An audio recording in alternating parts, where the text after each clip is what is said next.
Welcome back to the Bears Baseball Network. We are here in the Bears Baseball Network press conference studio for this BBN episode. Gotta love the background here. Very excited to get a BBN episode in this studio. But a lot to talk about here, starting with the Bears Winter League, the BWL, the hottest baseball competition going on right now. And give a quick update here. Through 3 weeks of the season, at 13U, it is the Pinstripes who are 2-1 over the Throwbacks. At 14-15U, the Pinstripes are 2-0-1. They have not lost a game yet. Obviously, that means the 14-15U Throwbacks haven't won a game yet. And at 18U, it is the Throwbacks who are 2-1 to the Pinstripes 1-2. And Birny, I would say for the most part, this is kind of what we expected. If there's one thing that is very unexpected, I think it's at 12-13U, where we really thought Throwbacks were going to be the better team. But when you look at what's been happening, I mean, honestly, the Throwbacks did a very pitching-heavy draft early, and 12-13U has ended up being a hitting-heavy league, and the Pinstripes has done a really good job with that. And Birny, as we start talking about this MVP races, the two guys who've probably been the best hitter in the league so far, both on the Pinstripes, probably explains their success. But give me some quick thoughts on the two guys leading the MVP races. Tell us who they are, and give me some thoughts on them. So, the two guys leading the MVP race, probably coming in slide behind the other guy in second place is going to be ZZ Garcia. He's one of those guys I know both coaches highly targeted in the draft. He was highly sought after. He ends up on the Pinstripe team, and he's had a great season so far. And then in first place right now, probably running away with it a little bit, he's been an absolute monster so far in the Winter League, and that would be Parker Els for the Pinstripes. Yeah, Parker, I mean, he hasn't really gotten out all that much in the entire BWL. He's been a monster, and again, Birny, like you said, ZZ, he was the guy I really wanted in the draft, and if I look back, I wish I would have taken him earlier than he went, because he would have been a really nice player to get on my team, because he's been very, very good setting the table for that Pinstripe squad, and that 1-2 punch of Parker and ZZ has been very, very tough to beat, and the Throwbacks, who have very good pitching, even that pitching has not been able to stop those two guys specifically. If the Throwbacks, who are only a game down, are able to turn things around, I think Jacob Mon has had a very, very good season. Again, he was traded from the Pinstripes to the Throwbacks preseason, so he's got a little bit of chip on his shoulder. He's been playing really well. I could see him making a push for MVP if the Throwbacks are able to take that series. And Landon Meyer, of course, he has been very, very good as well. Again, if the Throwbacks are able to rally and take the season series, I could see Landon Meyer being the MVP as well. Moving on, 14-15U, this has been the most dominant of the three leagues. The Pinstripes have really been running away with it, 2-0-1, although the games have been close. I think the 2-0-1 record is a little deceiving because all three games have been very, very close, obviously with that tie in there, but the Throwbacks without a win. And Birny, you look at this Pinstripe lineup, again, the top of the MVP race, probably the top two at least, maybe the top three are all Pinstripes guys. Give me some names here who are leading the MVP race. So for some names here, we got Tyvor Zazueta from the Pinstripes, been a very good bat and catcher for that squad. Andrew Willeret will come in on the list also. Everyone expected Willeret to be here, I think. And the guy who's probably leading the pack of all these guys, similar, he's been a monster just like Parker Els has been in the 12-13U league, that would be Landon Nickerson. Yeah, Landon, I think, has been the best player in the draft so far at that league. He's been an absolute beast. I mean, he's been tough to get out. I think he got 4 hits week 1, 3 hits week 2, and then only 2 hits last week, but both were home runs in big spots. So he's been an absolute beast. I mean, you look at the amount of damage he's been able to do at the plate for that Pinstripe squad has really been the reason that, again, even though the Throwbacks went pitching, this lineup's been able to overcome it because Landon Nickerson really has been a tough out. Willeret has been very silently a top player in this league. I remember last week when I was thinking about the games, I was like, I don't remember if Willeret even got a hit. And then I look at the stat sheet, he went 3 for 5. He's just been that silent assassin who's gone through and really been very, very productive with these the big hits going around him. He's just been silently doing his thing, and Ty's been probably the most clutch hitter in the BWL so far. If the Throwbacks are able to turn things around, Jack Roberts has been a beast. He was the only BWL player, or the first BWL player in history to go 5 for 5 in a game. Absolute monster game for Jack Roberts. He's been a beast, one of the home run leaders in the BWL as well. If the Throwbacks can turn it around, definitely look for Jack Roberts to get some MVP votes. The one league the Throwbacks are currently winning is at 18U. And Birny, looking at this list here, Me and you have had arguments off the air a lot of times about pitchers winning MVP. I'm mostly against pitchers winning MVP, but when you're talking about MVP at 18U, it's hard to not talk about Elliot Myers. He's been absolutely dominant in his 2 outings. He's pitched 6 innings. He has 12 strikeouts. He's been untouchable on the mound. Probably a big reason why the Throwbacks are 2-1. Both the Throwbacks wins have come with Elliot Myers pitching. Brandon Nixon's been a beast at the plate for that Throwback squad, and if the Pinstripes are able to turn things around, Mac Floyd's been one of their best hitters, and Ian Lancaster has been pretty good the past couple weeks. So BWL, again, if you have not had a chance to go out there and see a BWL game, be sure to do it because it's an electric atmosphere. All the games have been pretty competitive so far, and it's been really, really exciting to see how things turn around. All right. Let's move on to our next part of the show. It is the Birny and Robby Superlatives. We're going to talk about some of the preseason predictions we made, both before the spring and summer and before the fall season. Some of the guys we were most right about, some guys we were wrong about, and some guys who were just completely unexpected. But I want to start with, Birny, the hitter that you were most right about going into the preseason. Obviously, a ton of guys that you liked, a ton of guys that I liked, a ton of guys we both liked, but this guy specifically, Birny, was a hitter that you feel like you got the most right of anybody. For this guy, I talked about a lot preseason. He's on my 16U squad, probably one of my favorite players in the Bears, and that would be Alex Hobson.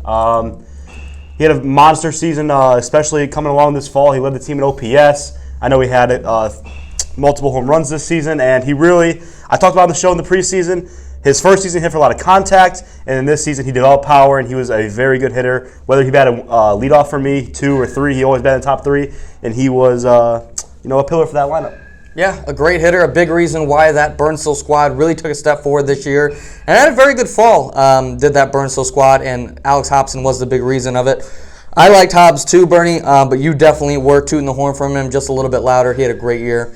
A guy, probably my most proud pick preseason, a guy that I felt like was not getting near enough hype preseason. I felt like I was the only guy talking about him. I felt like some people didn't even know his name when I was bringing him up, and that was Jack Roberts. Just the instant gratification of me hyping this guy up and him instantly coming out so hot in April and just carrying that through the whole season was a really, really great pick for me. A guy that I liked a lot preseason, and there were huge questions if he would even play. I mean, you looked at that Dalton lineup and it was like, where was he going to break in? Would he even get a chance to play, much less be a star? And he just hit his way onto the lineup, so I was really, really proud of that pick. Jack Roberts, a great year, definitely made me look good on this show. Moving on, Birny, the pitcher that you were most right about. Again, you not necessarily known for the pitching guy, but definitely made some very smart picks here pitching. And Birny, I know who your pick is, and that pick definitely I give all credit to you because you were more on him than I was. Yeah, for the pitcher, this guy really turned in, was really dominant, especially the back half of the summer and this fall. And that would be Elijah Underwood from 15U. Elijah, you always saw it with the stuff. He throws hard. His off speed is absolutely filthy. It's just a matter if he can continually pound the zone. And then he was able to break in the Dalton squad. You have already guys on that team like Santiago Story, Evan Osborne, Tegan Kreitler, all those guys on that squad. So, and I would argue that Elijah this fall, because I'm a big Elijah fan, that he might have been the best of all those aces on that squad. So, he was an absolute beast. Yeah, he absolutely was. And, Birny, I remember the first time that you really brought his name up on the show. I think it was a segment we were doing about guys who've had a hot past couple weeks. And you were going to talk about Elijah. And, honestly, Birny, I was a little hesitant about it because I was like, is this guy, maybe just a couple of good starts. Maybe he's not going to really be the guy. So you were definitely on him a lot quicker than I was. He was a candidate for me about a most unexpected player for me, but I didn't want to use the same guy twice. Definitely a great pick for you, Birny. I give you all the credit for that one. For me, another pitcher that I was on preseason, another guy on that Dalton squad who people weren't sure if he was going to get any innings that I was tooting the horn of was Evan Osborne. Again, I felt great about this pick when I made it. Another guy where if you look at his fall stats last year, not only did he not pitch very much, but when he did pitch, he wasn't that good. So it was a guy I was kind of going on a limb on who worked with me in precision pitching all winter long. I was kind of going on a limb to say that he was going to be one of the most dominant pitchers in the Bears, and he definitely was. So a pick I was very, very proud of. A couple picks that I think neither me or Birny could take credit of because it was both of us combined. ZZ Garcia, obviously the BBN, really got him right. I thought it was a really good pick for the BBN. And Evan Lancaster, both me and Birny were both super high on his pitching going into the year. So I thought that was a BBN show pick that we were both right about. You know, Birny, obviously, we talk a lot about the guys that we're right about, but we got to talk about the guys we were wrong about. And this is an interesting segment because obviously we're not going to come on the air and talk about guys that we don't think are going to have good years. So you're going to have to take our words for us that we didn't believe in these guys who really proved us wrong. Birny, I'll go first on this one because this is a guy that I was outspoken saying that, not that he was going to be bad by any stretch of the imagination, but I didn't think he could be a best player in the Bears type player like he showed fall 2021. I thought he was going to take a step back. I thought he was just going to be a good player, not a great player, and boy did he prove me wrong. I'm talking about Lucas Levy. This guy specifically in his hitting, I didn't think he could repeat what he did last year, but he definitely did. Ended up winning MVP for the summer of a high school Bears. Ended up winning Cy Young as well. And this guy was an absolute beast. I questioned him being able to back it up. He certainly did. Certainly proved me wrong. Made me look silly. Lucas Levy, a great, great year. And I'm definitely not going to bet against him again. Birny, who was a player that you were wrong about? So the player I was wrong about, man. So this spring was the first season I did not have a youth team playing. So I spent a lot of time out with the youth teams before high school season started, especially with the, at the time, 12U Floyd, now 13U Floyd squad. And this guy, I'll say his name. It was Jacob Mon. Not the fact that I didn't think he was a good player. It was that he was kind of that bench role player who got one up at a game. And I was not sure that this season he was going to be able to break in to being the top of the order guy, a starter on that team. And, man, especially this fall, he has proved me wrong with that. He's been an absolute beast, I'm pretty sure. He was a top 5 hitter for that lineup, and, yeah, he was just a monster this season. Yeah, he absolutely was, especially in the fall. And, Birny, I can't blame you too much for that one. I was obviously the high guy on Jacob Mon. I talked about him a lot, and even I didn't see this coming, how good his fall was. I thought it'd take him a little bit longer to get there, so I don't blame you at all for that one, Birny. But definitely, Jacob Mon did a great job proving Birny wrong because he was a superstar this fall. Let's move on. Our last superlative here is the most unexpected player, a guy that both I and Birny didn't expect to put up the season he did. I'll go first on this one as well. This is a guy that I liked a lot. I talked about a little bit on the BBN, but a guy that definitely I did not expect to have the fall season he did. I remember specifically on a show. I'm not sure if it was a fall prediction show or if it was, just a recap of the weekend. I remember saying that Harrison Blaybaum eventually will compete for the home run crown. Probably not this year, maybe next year, maybe 2 years from now. He will compete for the home run crown.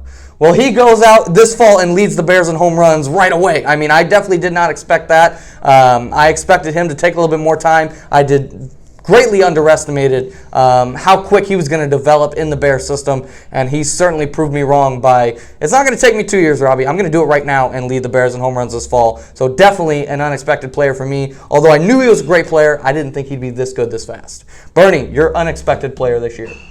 My unexpected player is from 12U. This kid, he was always a good player, but I think he was overshadowed maybe just a little bit by guys such as Jordan Waring, such as Brendan Bass, the highlights of that 12U team. But this kid led the entire Bears organization for the full season in innings pitched. Every time he went out there, he threw, at least 5 innings, man. It wasn't like he was throwing 90 pitches in 5 innings. He would go out there and throw 50 pitches in 5 innings, right, and still have more to give to you. That would be Jaden Highland. And don't discount the bat side of him, too. I know we had a good year with the bat as well. Yeah, Birny, we've talked about before that one of the most important stats for youth baseball is innings pitched because A, all these guys are on pitch counts, and B, typically the defense isn't as good. So when just compared to Major League. So when you get a guy who can go deep into games consistently, because that allows you to not go so deep into your pitching pool and have better pitchers for later on in the tournament. And Jaden Highland was just so reliable. Probably the most reliable pitcher all season long in terms of start in, start out. When do you remember Jaden Highland going out there and walking 5 guys? It just didn't happen. He went out there, reliably pounded the zone, reliably got batters out, and reliably got wins on the mound. He was a superstar from a pitching staff that was very, very good. Jaden Highland may have shown the brightest on that team. Very, very impressive season. I definitely agree, Birny, an unexpected one because if you remember, there was question if Jaden Highland even make the roster at the very beginning of the spring. Would Jaden Highland even make the roster? And not only did he make the roster, he was a beast. And like you said, Birny, certainly a pitcher, I would say. If you categorize him, he's definitely a pitcher. But he was a very decent hitter in the fall as well. I mean, a top 6-7 hitter for that 12U team in the fall. So I think a very, very good season for Jaden Highland. I'm excited to see how he does going forward. A lot of fun stuff on this show today. Certainly the BWL back in action this weekend, and then we have a couple weeks off. There is not going to be any BBN over the holiday weeks, but there will be one more show before the new year, and then we will kick off in January again, full force into winter training. That's going to do it for this episode of the Bears Baseball Network, and we'll talk to you all next week.